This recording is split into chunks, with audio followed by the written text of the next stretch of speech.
বিরাজনৈতিককরণ নয়, বরং দেশে গণতান্ত্রিক রাজনৈতিক দল এবং গণতান্ত্রিক বিধিবিধান এবং রীতি পদ্ধতিগুলিকে বরং শক্তিশালী করা অত্যন্ত জরুরি।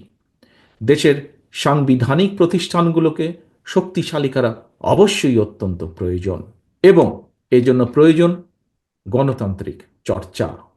এনডিএম প্রতিষ্ঠার পর এবারই প্রথমবারের মতন আপনারা ফ্যাসিবাদ মুক্ত বাংলাদেশে দলের প্রতিষ্ঠা বার্ষিকী পালন করছেন।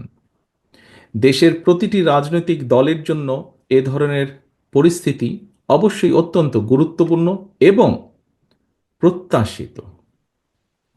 আমি আজকের সম্মানিত সভাপতির সাথে একই সুর মিলিয়ে বলতে চাই, আগামী দিনে আর কোনো স্বৈরাচার, আর কোনো ফ্যাসিবাদ যাতে দেশ এবং জনগণের অধিকার কেড়ে নিতে না পারে, সেজন্য গণতন্ত্রকে প্রাতিষ্ঠানিক রূপ দেবার প্রক্রিয়া এবং পদ্ধতি প্রণয়ন এবং বাস্তবায়নের এখনই সঠিক সময়, উপযুক্ত সময়।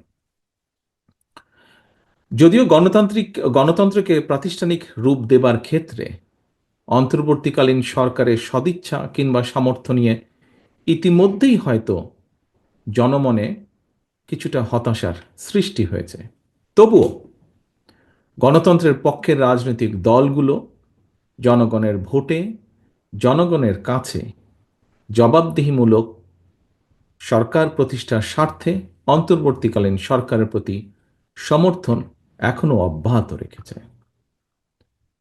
উপস্থিত সম্মানিত অতিথিবৃন্দ, বিএনপি সহ বাংলাদেশের পক্ষের গণতান্ত্রিক রাজনৈতিক দলগুলো শুরু থেকেই অন্তর্বর্তীকালীন সরকারের কর্মপরিকল্পনার রোডম্যাপ ঘোষণার আহ্বান জানিয়ে আসছে। সকল কিছু বিবেচনা করলে আমরা দেখতে পাই সরকার কিন্তু সেই আহ্বানে সেভাবে সাড়া দেয়নি। সরকার বরং জাতীয় নির্বাচনের সুনির্দিষ্ট দিন তারিখ ঘোষণাকে সুকৌশলে অল্প সংস্কার, বেশি সংস্কার এ ধরনের একটি অভিনব শর্তের বেড়াজালে বলা যায় আটকে দিয়েছে। অন্তর্বর্তীকালীন সরকারের চিন্তা এবং কর্ম পরিকল্পনা সম্পর্কে জনগণ অন্ধকারে থাকায় কিন্তু দেশের রাজনৈতিক অঙ্গনে হয়তোবা অস্থিরতা বাড়ছে। প্রায় বিভিন্ন দাবি দাওয়া নিয়ে আমরা দেখছি প্রতিদিন বিভিন্ন শ্রেণী পেশার মানুষ রাজপথে জড়ো হচ্ছেন। মাত্র 10 মাসের মাথায় সরকারের ভেতরে এবং বাইরেও কিন্তু এক ধরনের অস্থিরতা দৃশ্যমান হতে শুরু করেছে। সরকার জনগণের ভাষা, আশা, আকাঙ্ক্ষা উপলব্ধি করতে ব্যর্থ হলে দেশে রাজনৈতিক অস্থিরতা বাড়তেই থাকবে।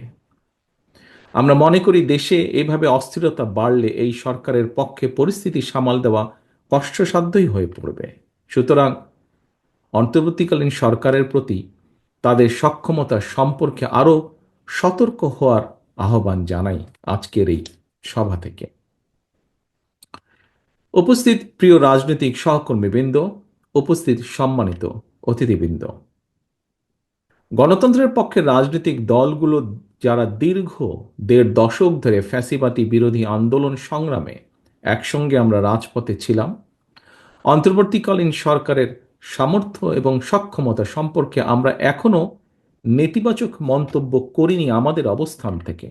তবে আমরা চুপ থাকলেও কিন্তু জনমনে এই সরকারের সক্ষমতা নিয়ে কিন্তু প্রশ্ন এরই ভিতরে উঠছে এবং বহু মানুষ, বিভিন্ন শ্রেণী পেশার মানুষ কথা এরই মধ্যে বলছেন।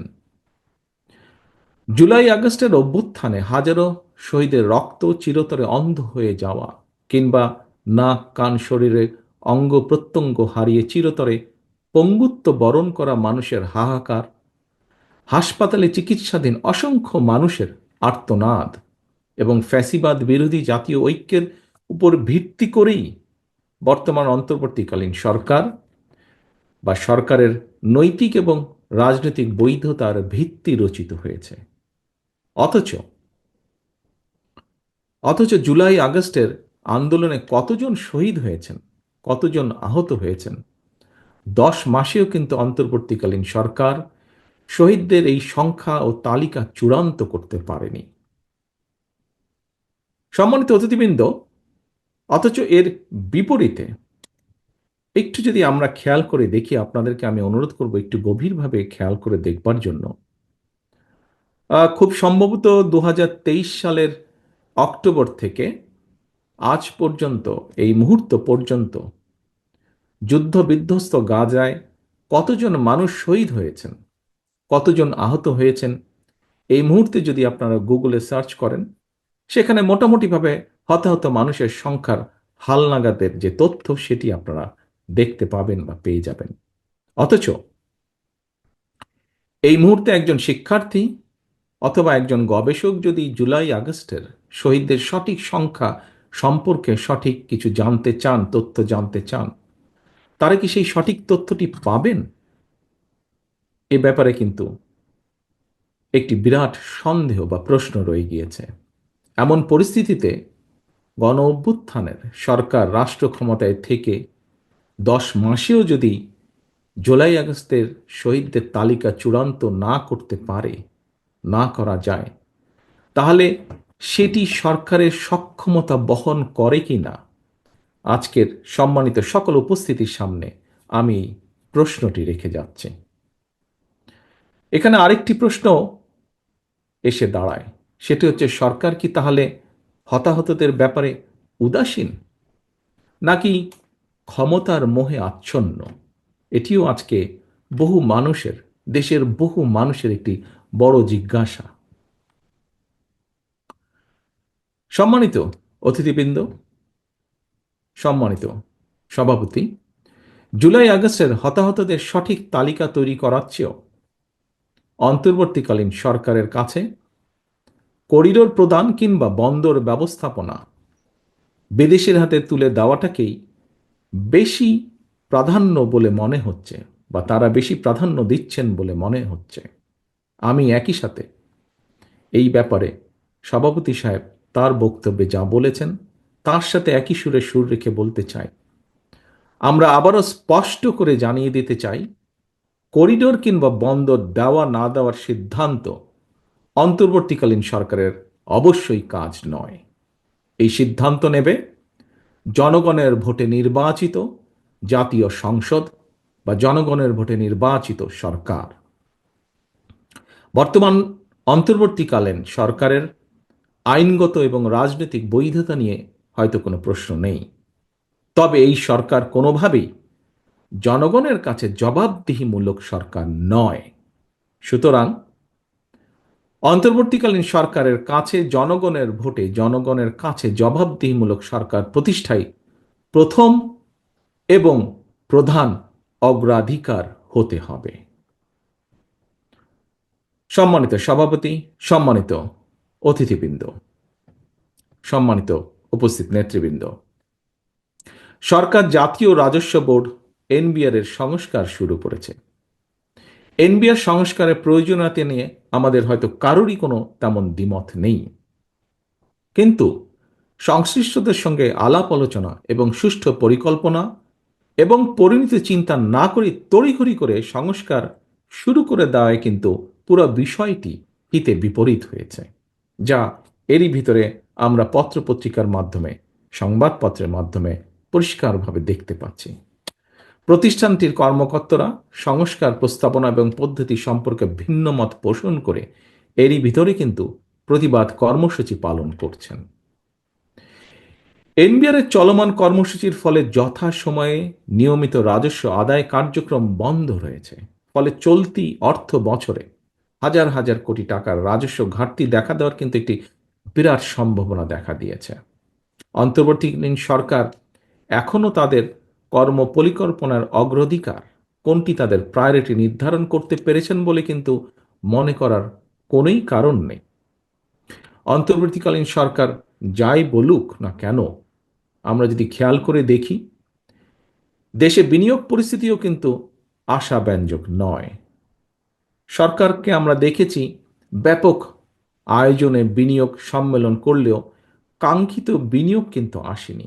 দেশি কিংবা বিদেশি বিনিয়োগ পরিবেশের জন্য, রাজনৈতিক স্থিতিশীলতা এবং স্থিতিশীল একটি সরকার অত্যন্ত গুরুত্বপূর্ণ।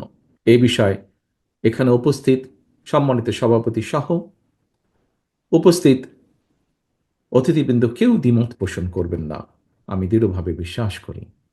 সুতরাং শুধু জনগণের রাজনৈতিক ক্ষমতায়ন কিংবা জনগণের ভোট প্রয়োগের অধিকার প্রতিষ্ঠার জন্যই নয়, বরং একই সাথে দেশের অর্থনৈতিক উন্নয়নের জন্য দেশি বিদেশি বিনিয়োগ পরিবেশ নিশ্চিত করার জন্য জনগণের ভোটে নির্বাচিত জনগণের কাছে জবাবদিহিমূলক সরকার প্রতিষ্ঠা অত্যন্ত জরুরি।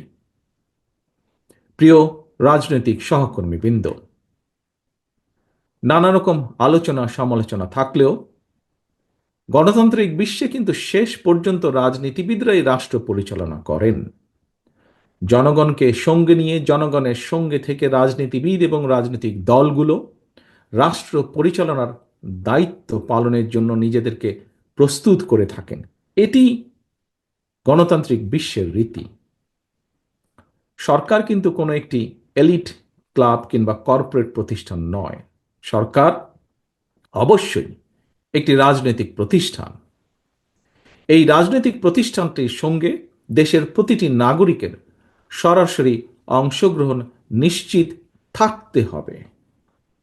গণতান্ত্রিক রাজনৈতিক সংস্কৃতি এবং ব্যবস্থাকে উপেক্ষা করে যদি বিরাজনীতিকরণকে উৎসাহিত করা হয়, তাহলে হয়তোবা কোনো ব্যক্তি বিশেষ লাভবান হলেও হতে পারেন, কিন্তু শেষ পর্যন্ত রাষ্ট্র, গণতন্ত্র এবং গণতান্ত্রিকামী জনগণই ক্ষতিগ্রস্ত হয়।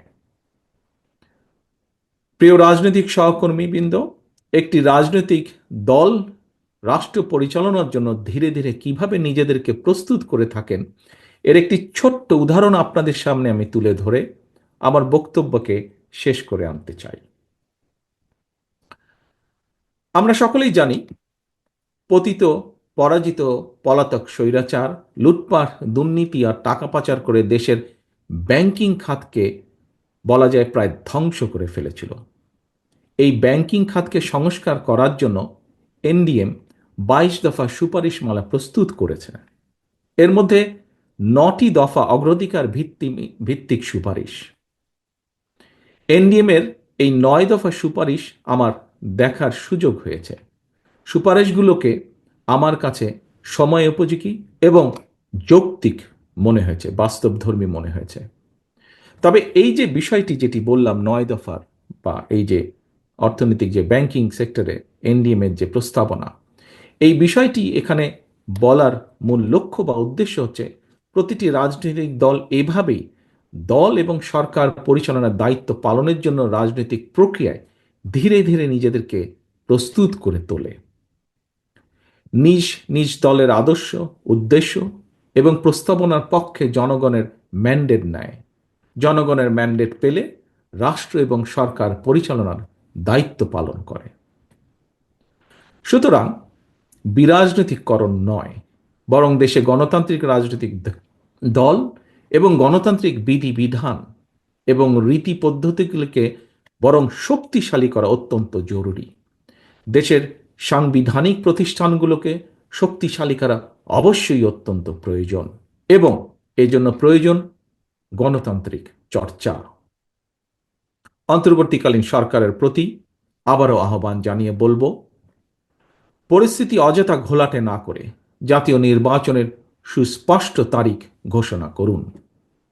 জনগণের ভোটে জনগণের কাছে দায়বদ্ধ সরকার প্রতিষ্ঠা করা না গেলে পতিত পলাতক স্বৈরাচারকে মোকাবেলা করা সহজ হবে না। লোভ লাভের প্রলোভন থেকে মুক্ত থেকে অন্তর্বর্তীকালীন সরকার অচিরেই জাতীয় নির্বাচনের তারিখ ঘোষণা করে জনগণের, বাংলাদেশে জনগণের অধিকার প্রতিষ্ঠার দায়িত্ব পালন করবে, এই প্রত্যাশা রেখে এবং একই সাথে আবারও এনডিএম এর 8ম প্রতিষ্ঠা বার্ষিকীর এই দিনে আপনাদের সকলের এবং এনডিএম এর রাজনৈতিক সাফল্য কামনা করে আমার বক্তব্য শেষ করছি।